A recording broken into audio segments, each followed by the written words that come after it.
The great conflict of the ages is about to intensify.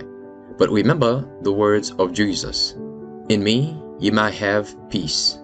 In the world you shall have tribulation. But be of good cheer. I have overcome the world. Would you like to know how to exercise courage and fight the good fight of faith? Listen to this devotional. Conflict and Courage, a daily devotional by Ellen G. White. A. Suicide. The righteousness of the perfect shall direct his way, but the wicked shall fall by his own wickedness. Proverbs 11, verse 5. On the plain of Shuam and the slopes of Mount Gilboa, the armies of Israel and the hosts of the Philistine closed in mortal combat. Though the fearful scene in the cave of Endor had driven all hope from his heart, Saul fought with desperate valor for his throne and his kingdom, but it was in vain. The men of Israel fled from before the Philistines and fell down slain in Mount Gilboa. 3 brave sons of the king died at his side. The archers pressed upon Saul. He had seen his soldiers falling around him and his princely sons cut down by the sword. Himself wounded, he could neither fight nor fly. Escape was impossible, and determined not to be taken alive by the Philistines, he bade his armor-bearer, "Draw thy sword and thrust me through therewith."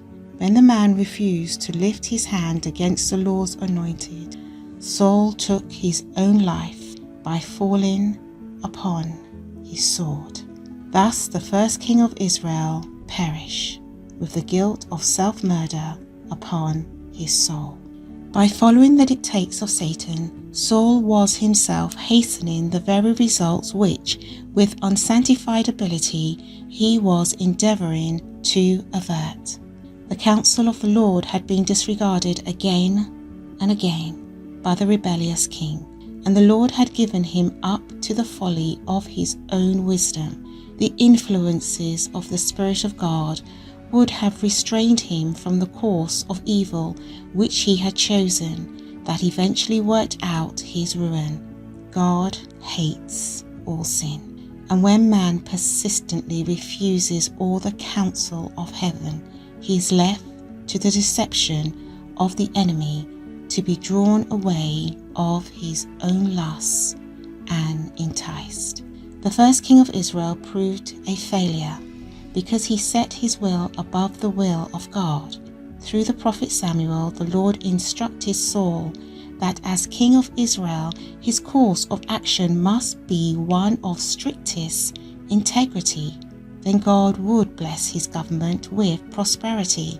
But Saul refused to make obedience to God his first consideration, and the principles of heaven, the government of his conduct. He died in dishonor and despair.